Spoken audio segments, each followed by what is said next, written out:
Should you invest in NextEra Energy? Let's analyze it on GrowthShares. This analysis is split into three factors: the business, the stock, and the price. Within each factor are a total of 11 metrics from business growth, performance, to intrinsic value. Each of the three factors and 11 metrics are given a grade from 0 to 99, with 50 to 59 being considered average. When we've got the three factors graded, we combine them to get our final grade.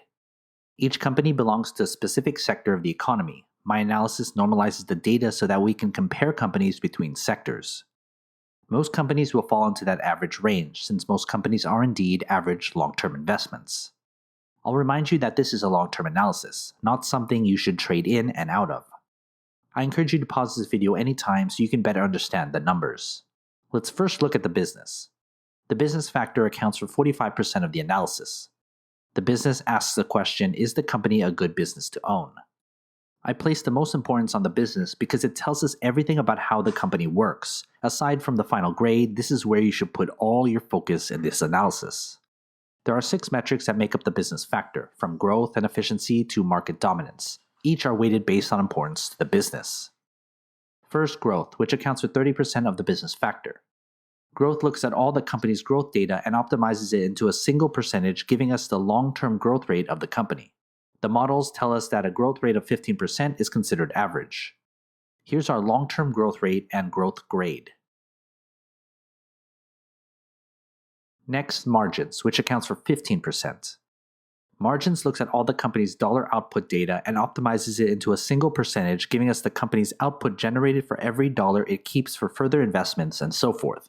The models tells us that a margin rate of 10% is considered average. Here's our margin rate and margins grade.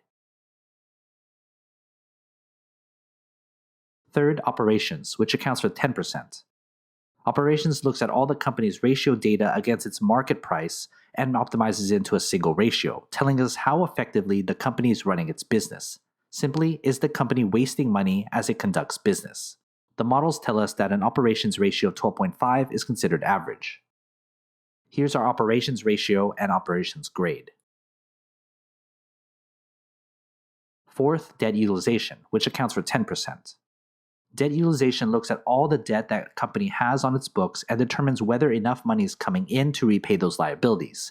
How much debt is being used to fuel the company's growth? It's optimized into a single ratio.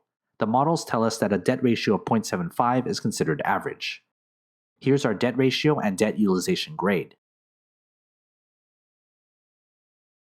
Fifth, efficiency, which accounts for 10%. Efficiency looks at all the money generated from the company to see if it's using that money to grow, expand, and innovate further. It's optimized into a percentage.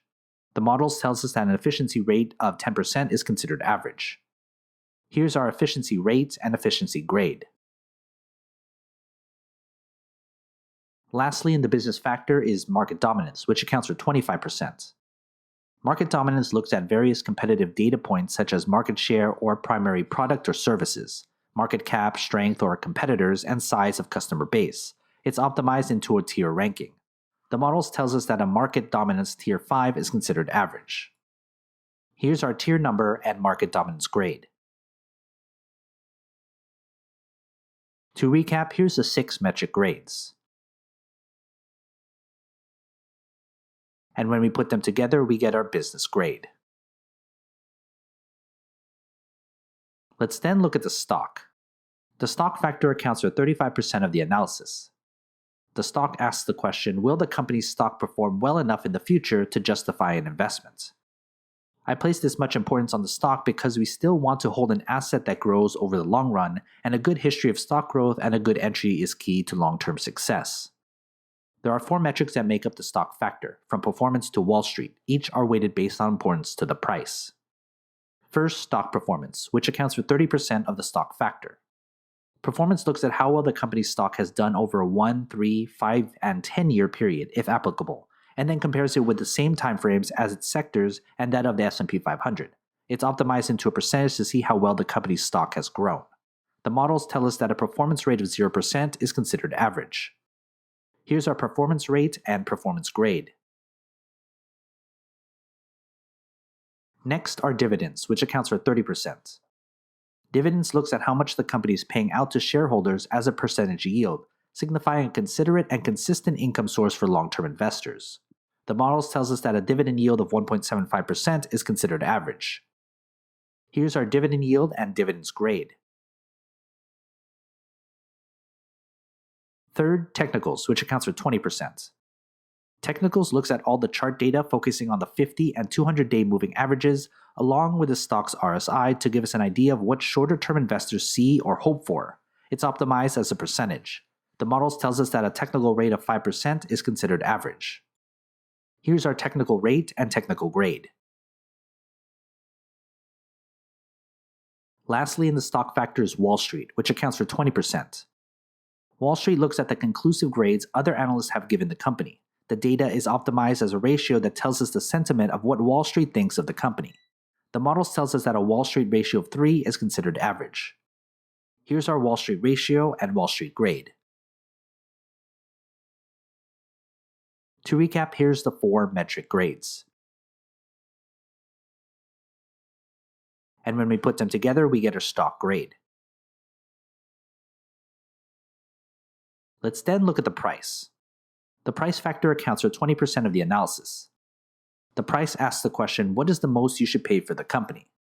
I place the least importance on price because you should prioritize the business and stock before looking at the price per share. The price will tell us when to invest, but not why you should invest. The price factor only consists of one metric, the intrinsic value. The intrinsic value figures out the fair value price of the company, using a discounted cash flow model with a leaning towards the conservative side to provide a robust margin of safety. We can answer the question, what is the most you should pay for the company? A stock price higher than the fair value price is considered overvalued. A stock lower than that is considered undervalued. The models tell us that an intrinsic value of 0% is considered fairly valued. Here's our intrinsic value and price grade.